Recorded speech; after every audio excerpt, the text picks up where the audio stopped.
Hey friends, hello and welcome back to this YouTube channel. In today's another video tutorial, I'm going to share to you on how you can quickly insert a row in your table in Microsoft Word. So let's go quick into the process.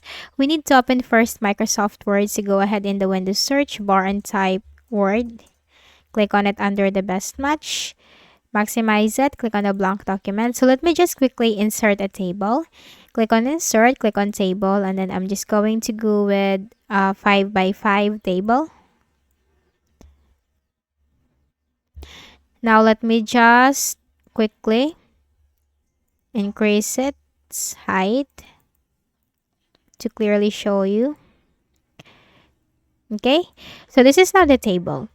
Now, in order to insert a row without clicking anything on your keyboard, without clicking at the ribbon, the tabs right here at the ribbon, all you have to do is you just need to select two rows by moving the cursor and then place your mouse cursor right here in the left pane, as you can see in my case, on the beginning of the selected or the one with the gray color, and then you just need to drag this down to the bottom, and that's it.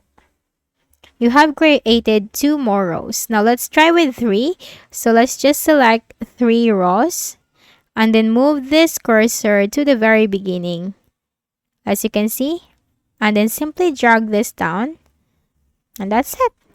So I hope this video helped you. Kindly please do not forget to hit the like button and subscribe to this YouTube channel for more tutorials like this. Thank you for watching.